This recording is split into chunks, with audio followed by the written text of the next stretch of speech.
আমার সৎ মায়ের কাছে আমায় রেখে বাবা ব্যবসার উদ্দেশ্য করে শহরে গেলেন। বাবা যখন বাড়িতে থাকতেন তখন আমার সৎ মায়ের আচরণ খুব ভালো ছিল। যখন বাবা ব্যবসার কাজে চলে গেলেন 1 মাসের জন্য, ঠিক তখন থেকেই আমার সৎ মায়ের আচরণ পাল্টে গেল। আমি যখন রাতে খাবার খেতাম, তারপর আমি আর কিছুই বলতে পারতাম না। আমি খাবার খাওয়ার সাথে সাথে আমি ঘুমিয়ে যেতাম। এরকম আমার এর আগে কখনো হয়নি। আমি যখনই রাতে খাবার খেতাম ঠিক তখনই আমি অজ্ঞানের মতো পড়ে থাকতাম। আমি সকালে উঠে আমার সৎ মাকে জিজ্ঞেস করলে তিনি বলতেন, এ বয়সে একটু বেশি ঘুম হবেই।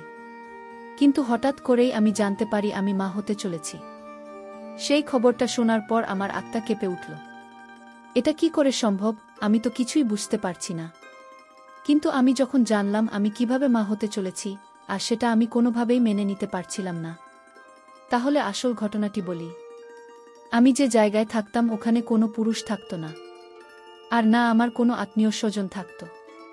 তারপরেও একদিন আমি জানতে পারলাম যে আমি মা হতে চলেছি। এটা শুনে আমার দম বন্ধ হয়ে আসছিল। কিন্তু আমি বুঝতে পারলাম না যে এটা কি করে সম্ভব হলো। কিন্তু আমি কিভাবে মা হলাম সেটা জানার জন্য আমি ব্যাকুল হয়ে উঠি। আমার নাম ঝুমা। আমি আমার নামের মতোই সরল ছিলাম। কিন্তু আমার এই সরলতার অস্তিত্বের জন্য আমি অনেক বড় শাস্তি পেয়েছিলাম। সমস্যায় ভরে উঠল আমার জীবন। আর আমি বুঝতেও পারিনি। আমি বোকা ছিলাম যার উপর দিনরাত অত্যাচার হতো, কিন্তু সেটা আন্দাজও করতে পারেনি। আমি যখন 12 বছর বয়সী ছিলাম, আমার মায়ের একটা অদ্ভুত রোগ হয়। হঠাৎ করেই তার অর্ধেক শরীর কাজ করা ছেড়ে দিয়েছিল। মা দেখতে দেখতেই হঠাৎ বিছানায় পড়ে গেল। এরকম অবস্থায় আমাদের সাহায্য করার জন্য আমার মায়ের সৎ বোন রাজি হয়েছিল। সেই মায়ের খেয়াল রাখত আর ঘর সামলে রাখত। আমার বাবার শহরের ধনী ব্যক্তিদের একজন ছিলেন, কিন্তু তিনি তার প্রচুর অর্থ খরচ করেও আমার মায়ের চিকিৎসা করে তাকে সুস্থ করতে পারেননি। আমার মা 2 বছর অসুস্থ থাকার পর এই পৃথিবী ছেড়ে চলে গেছেন। ফলে বাবার খুব মন খারাপ হয়ে থাকত। এখন আমাদের বাড়িতে মাসির থাকাটা খুব জরুরি হয়ে গিয়েছিল। তাই এই সমাজকে চুপ করাতে আমার বাবা শাহানা মাসিকে বিয়ে করে নিলেন। শাহানা প্রথমে বিয়ে করলেও তার শ্বশুরবাড়ির লোকজন তাকে ব্যভিচারের অভিযোগ এনে বাড়ি থেকে বের করে দেয়। এভাবে তিনিও আশ্রয় পান। তিনি একজন ভালো মহিলা ছিলেন। 3 বছর ধরে তিনি আমার মায়ের অনেক যত্ন নিয়েছেন। আমার সমস্ত কাজগুলো মাসিমা করে দিত। এখন বড় হয়েছি, নিজের কাজ নিজে করে থাকি। যাওয়ার আগে মা বাবাকে বলেছিল আমার ভালোভাবে যত্ন নিতে।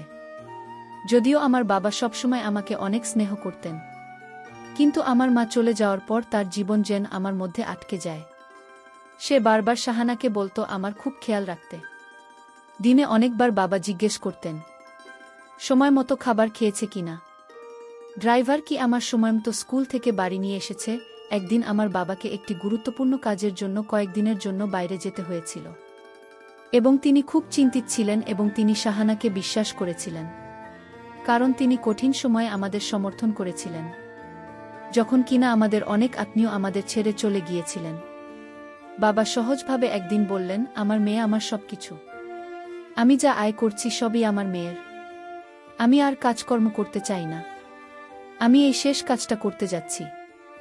এই কাজটি আমাকে এত সম্পদ দেবে যে আমি সারা জীবন বসে বসে খেতে পারব। তারপর আমি আমার সমস্ত সম্পদ আমার মেয়েকে দেব এবং তার বিয়ে দিয়ে দেব। আমার জামাই আমার সাথে থাকবে। আমি শুধু আমার স্ত্রীর স্মৃতিতে আমার শেষ জীবন কাটাতে চাই। আমি তোমাকে আশ্রয় দিয়েছি। এটা তোমার বাড়ি, তোমার কোনো কিছুরই অভাব হবে না। শাহানা আমার বাবাকে বল, কি বলছো তুমি? আমি অনেক ভাগ্যবান যে তুমি আমাকে তোমার বউ মেনে নিয়েছ।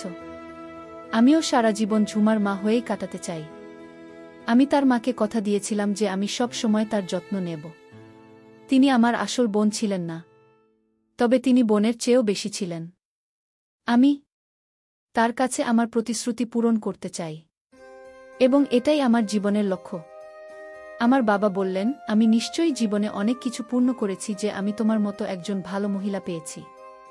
1 বছর পর গ্রামের বাইরে যাচ্ছি। আমার মেয়েকে তোমার কাছে ভরসা রেখে ওর খেয়াল রেখো। আমি তার জন্য একটা সম্বন্ধ দেখেছি। ছেলেটি আমার বন্ধুর ছেলে, তার সাথে ঝুমার বিয়ে দেব, এবং আমার সমস্ত সম্পদ তাদের দুজনের নামে করে দেব। বয়স যখন 16 বছর তখন আমার বাবা আমাকে শাহানার কাছে রেখে যান। বাবা বললেন তিনি তাড়াতাড়ি ফিরে আসবেন। কিন্তু যেদিন বাবা এই গ্রাম ছেড়েছেন সেদিন থেকে শাহানার মনোভাব কিছুটা বদলে গেল। সেই রাতে সে আমার জন্য রান্না করেনি। আজকে রান্না করেনি। কেন জিজ্ঞেস করলে সে বলল, আমার শরীর খারাপ, ফ্রিজে যা পড়ে আছে তাই খাও।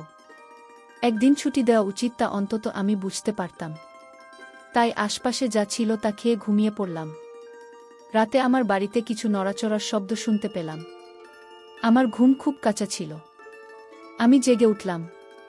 আমি দেখলাম শাহানা মাসি দরজা বন্ধ করছে। আমি তার দিকে তাকালাম এবং সে কিছুটা ঘাবড়ে গেল। আমি জিজ্ঞেস করলাম কেউ এসেছে কিনা। সে বলতে লাগল না, আমি দরজা বন্ধ করতে ভুলে গিয়েছিলাম, সেজন্য সে দরজা বন্ধ করতে এসেছিল। আমি আমার ঘরে ফিরে এলাম। পরের দিন স্কুলে গিয়ে জানতে পারলাম শহরে কিছু রোগ ছড়িয়ে পড়ায় স্কুল থেকে ছুটি দিয়ে দিচ্ছি। আমি খুব খুশি হয়ে উঠলাম যে এখনো স্কুলে যেতে হবে না, সারাদিন ঘরেই থাকব। যাই হোক, আমার বাড়িটা এমন ছিল যে বাড়ি ফিরতে একটা জিনিস খেয়াল করলাম যে আমাদের বাড়িতে অতি বয়স্ক পাহারাদার মদন কাকু আজ গেটে উপস্থিত নেই। গেটের অন্য প্রহরীকে জিজ্ঞেস করলাম, কাকু কোথায়? সে বলল যে কয়েকদিনের ছুটিতে গ্রামে গেছে। আমি অবাক হয়েছিলাম যে আজ পর্যন্ত 20 বছরে একটাও ছুটি নেননি। সকালে ছেলে মেয়েদের বিয়েতে গেলেও রাতে ফিরে আসতেন।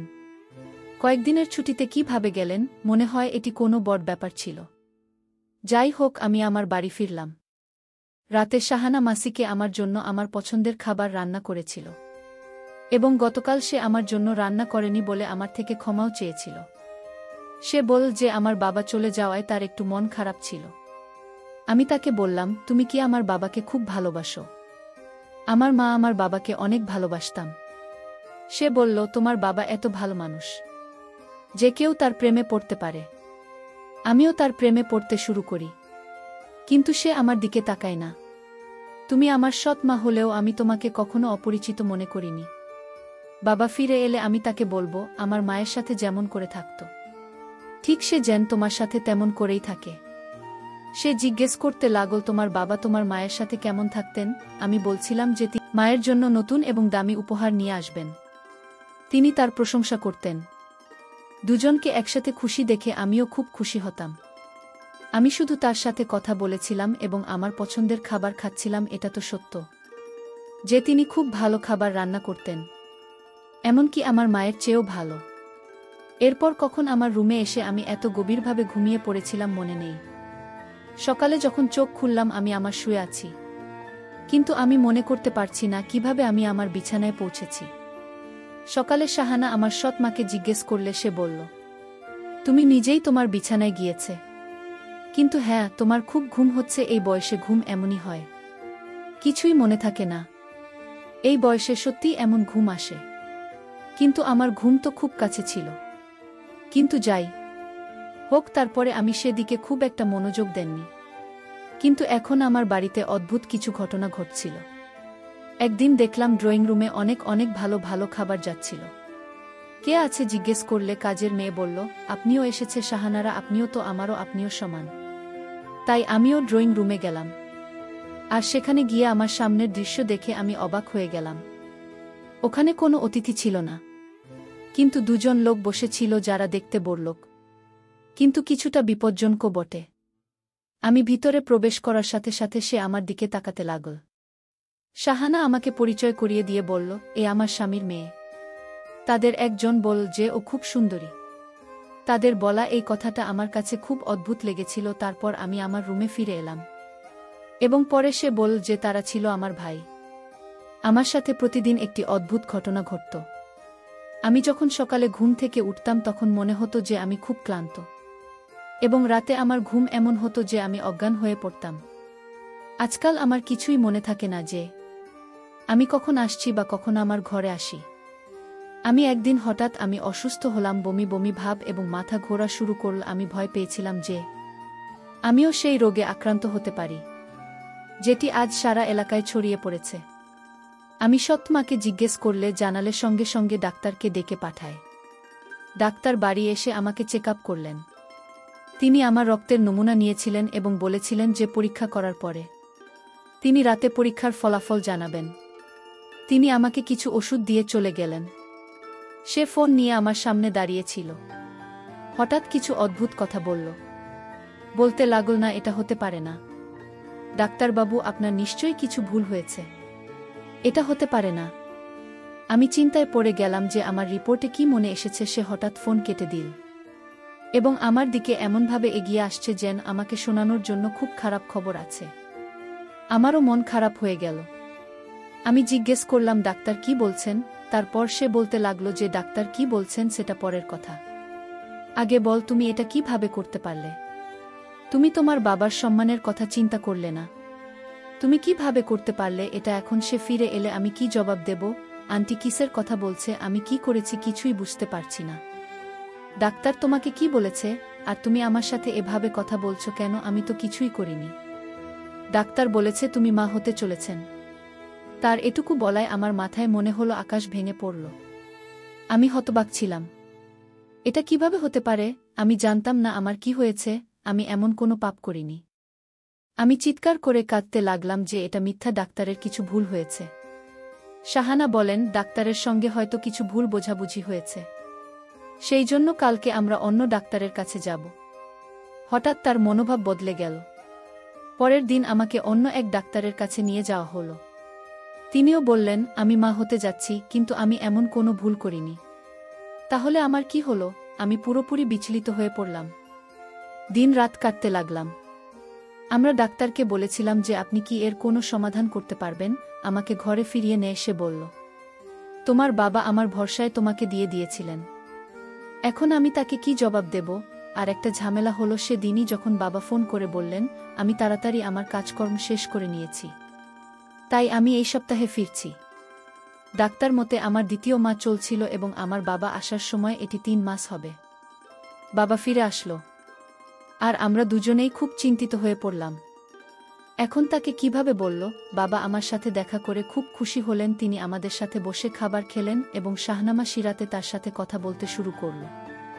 আমি আমার রুমে বসে ভাবছিলাম এখন কি হবে। এমন সময় হঠাৎ আমার রুমে বাবার চিৎকারের শব্দ আসতে লাগল। আমি তো যেন গান হারিয়ে ফেলব। মনে হচ্ছিল বাবা আমার রুমে এসে কথা বলতে লাগলেন। জিজ্ঞেস করতে লাগলেন, এসব কি? এসব আমার ওই একই কথা। আমি কিছু করিনি। আমি কিছুই করিনি, কিন্তু আমার বাবাকে কথা শোনাতে ছিল। এই প্রথম বাবাকে আমার উপর এত রাগ আমি তো দেখলাম। তিনি প্রথমে তো রেগে গেলেন, এমনকি তিনি আমাকে চড়ও মারেন। আমি তোমার জীবন নিয়ে আর চিন্তা করি না। যা ঘটে ঘটুক, এখন আমরা এই সন্তান থেকে মুক্তি পাব। যেখানে আমি বস, এখানে তোমার বিয়ে হবে। বাবা আমার কথা শোনেননি। আমাকে কিছু বোঝানোর কোনো সুযোগও দেননি। তুমি দেখতে নিষ্পাপ, কিন্তু বাস্তবে এতটা বাজে। আজ তোমার মা ও নিশ্চয়ই কষ্ট পাচ্ছেন যে এমন মায়ের মেয়ে কেমন হয়েছে কথাটা শুনে। আমি ভেতরে ভেতরে মরে গেলাম। ভাবতে লাগলাম, এখন মরে গেলেই ভালো। এই মেয়েটার জন্য আমি কি ভেবেছিলাম। 1 পয়সাও কে দেব না, বিয়ে করে বাড়ি ছেড়ে চলে যাক। ওর মুখ দেখতে চাই না। মা বাবাকে বলতে লাগল, সব ঠিক হয়ে যাবে, আপনি রাগ করবেন না। আমরা হাসপাতালে যাচ্ছিলাম, পথে আমাদের গাড়ি খারাপ হয়ে যায়। আমার বাবা বলছিলেন যে তিনি ডাক্তারের সাথে অ্যাপয়েন্টমেন্ট নিয়েছেন এবং সময়মতো পৌঁছাতে হবে। তিনি বললেন, তুমি ওকে রিকশায় করে নিয়ে যাও, আমি গাড়ির একটা রুম ছেড়ে তারপরে আসব। আমি হাসপাতালের দিকে গেলাম। এখন যখন হাসপাতালের সামনে পৌঁছলাম, শাহানা সেখান থেকে হঠাৎ করে কোথায় উধাও হয়ে গেল। জানি না, হয়তো সে ভিতরে চলে গেছে। হঠাৎ কে যেন আমার মুখ বন্ধ করে দিন। এরপরে আমি অজ্ঞান হয়ে যাই। আমি যখন চোখ খুললাম তখন একটা ঘরে একটা চেয়ারে হাত বাঁধা অবস্থায় আমি বসেছিলাম। আমার সামনে একজন লোক দাঁড়িয়ে ছিল যার বয়স 25 বছর হবে। তার হাতে মোবাইল ছিল। তিনি ফোনে সে একজনকে বলেছিলেন যে আপনি যদি আপনার মেয়ের নিরাপত্তা চান তবে অমুক জায়গায় 5 লাখ আসুন। সে হয়তো আমার বাবাকে ডাকছিল। আমার বাবার শহরের একজন বিখ্যাত ধনী ব্যবসায়ীর মেয়ে, তাই লোকেরা জানে যে তারা তার বিনিময়ে অনেক কিছু পাবেন। বাবার সাথে কথা বলে সে আমার সামনে গিয়ে বসে তাকে খুব খুশি দেখাচ্ছিল, যেন ভাবছে সে অনেক টাকা পাবে। আমি তাকে বললাম, প্লিজ আমাকে যেতে দাও। সে বলল, আমি তোমাকে ছেড়ে দেব, শুধু মুখ বন্ধ রাখো এবং তোমার বাবা টাকা না আনা পর্যন্ত চুপচাপ বসে থাকো। আমার বাবা টাকা নিয়ে হাজির হলেন। তারপর দেখতে পেলেন আমার মা লোকটি পিছনে দাঁড়িয়ে আছে। বাবা বললেন, তুমি এখানে কেন? মা বলল, তোমার মেয়েকে যে বন্দি করেছে সে আমার বড় ভাই। আমি চাই তোমার মেয়ের সাথে আমার ভাইয়ের বিয়ে হোক, আর সমস্ত টাকা পয়সা সম্পত্তি আমার ভাইয়ের নামে হোক। আমার মায়ের আসল চেহারাটা আজ পরিষ্কার হয়ে গেল। আমার মা আরও বললেন, তোমার মেয়ে যে মা হতে চলেছে সেটা আমার ভাইয়ের। আমি তোমার মেয়েকে রাতে এমন কিছু খাওয়াতাম সাথে সাথে ঘুমিয়ে যেত, তার কোনো হুঁশ থাকত না। আর এই মুহূর্তে আমার ভাইকে তোমার মেয়ের রুমে পাঠাতাম। আর রুমে গিয়ে কি করেছিল সেটা তো তুমি বুঝতে পারছ। আমি আর বলতে পারছি না। এই কথা আমার বাবা শোনার পর আমার বাবা হতাশ হয়ে গেলেন। আর বাবা 5 লাখ টাকা দিয়ে আমাকে তাদের কাছ থেকে নিলেন। বাবা পরদিন থানায় গিয়ে মামলা করে দিল। আর এর কিছুদিন পর আমার সৎ মা এবং তার ভাইকে জেলে নিয়ে গেল। তাদের কঠিন শাস্তি হল। পরিশেষে একটি কথা তোমাদের, আসলে সৎমা কখনো আপন হয় না, সৎমা সতী থাকে। আজকের গল্পটি কেমন লাগলো তা অবশ্যই কমেন্ট করে জানাতে ভুলবেন না।